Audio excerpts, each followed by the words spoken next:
बलांगीर जिला अंतर्गत खपराखोल पुलिस को एक बड़ धरणर सफलता मिली। सूचना अनुसार एक ट्रैक्टर गाड़ी में चोरा गैंग को काबू कर सफल होगा सह चोरी होता ट्रैक्टर गुड़िक उद्धार कर पुलिस प्रशासन एक प्रेसमिट जरिए सूचना देछि। प्रकाश जे चोरी होता 4 गोटी ट्रैक्टर, गोटे बोलेरो पिकअप भैन, एक मोटरसाइकेल, 10टी खाली गैस सिलिंडर उद्धार कर सूचना दी जाइए।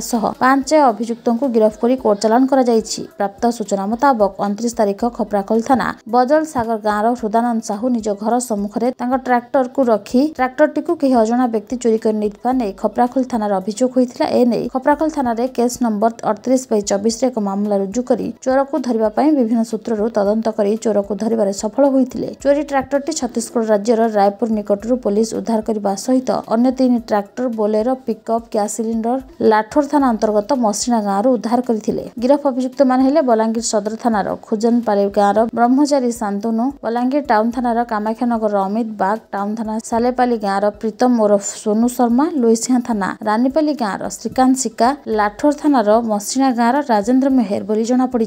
समस्त अभियुक्तों को गिरफ्त कर कोर्ट चालान कर पुलिस सूचना देछि। आगलपुर ब्लॉक डुडुका मोर घरटा, मोर थाना होचे आगलपुर। मोर गाड़ी 21 तारीख राति रे चोरी होइतला। मुझे जेतले 22 तारीख देखली मोर गाड़ीटा नहीं थी।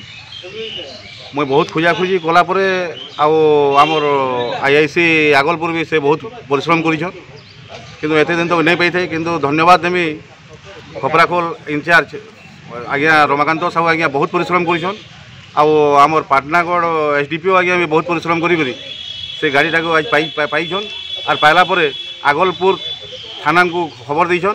थाना खबर देला से मते कहले जो जिमा जो बोले मुझे आसी देखली जे मोर गाड़ी अच्छे इन धन्यवाद देमी मुई थाना इंचार्ज को रमाकांत आज्ञा को आउ एसडीपीओ को जैसे मोर जेन असुविधा थिला माने फुलफिल आज होइछे।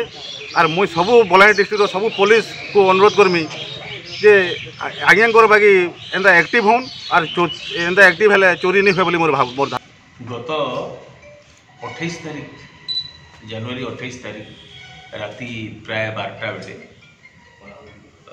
बैजल सागर गाँव गोटे ट्रैक्टर महिंद्रा ट्रैक्टर चोरी है। ये बाबद जो मालिक अच्छा हृदानंद साहू से आसिकी खपराखोल थाना रे गोटे एफआईआर दाखल कले।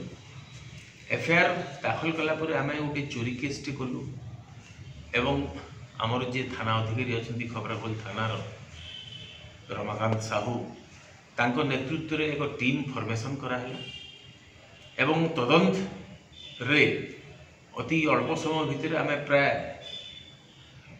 36 घंटा मध्य आम केसटा को डिटेक्ट कलु।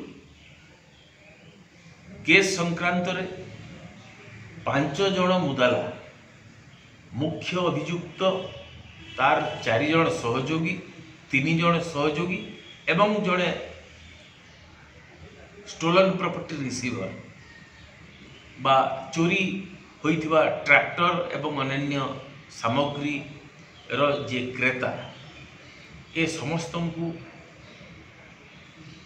अरेस्ट करिछु एवं चोरी होइथिबा ट्रैक्टर केवल गोटे नुह तदंत रे आमे इंट्रोगेशन रे तांकोठू आहुरी 4 गोटी ट्रैक्टर जबत करिछु, 10 गोटी एमटी गैस सिलिंडर जबत करिछु एवं सेमाने जो चोरी करिया पाई आसीथिले जो बोलेरो पिकअप भैन ताकू मध्य आमे जब्ती करिछु एवं गोटे मोटरसाइकिल जोटा कि गोटे फैक्ट नंबर से लगा हितला पैशन प्रो मोटरसाइकिल थिला से गोटे फैक्ट नंबर लगा हितला जोटा कि सीडी डिलक्स रो बाहरुची एवं ए सब को जब्ती करी वर्तमान आज 5 जन मुदाला को ए केस रे अदालत रे हाजर करा। 5 जन भितर अलग माने संपुक्त अछंती ए पर्यंत आमर तदंत रे एमानकर संपृक्ति जना पड़ी एवं आगकू जदि भी कहानी संपृक्ति आसीबो। टिटलागढ़ संतोष कुमार नायकों रिपोर्ट कामयाब टीवी।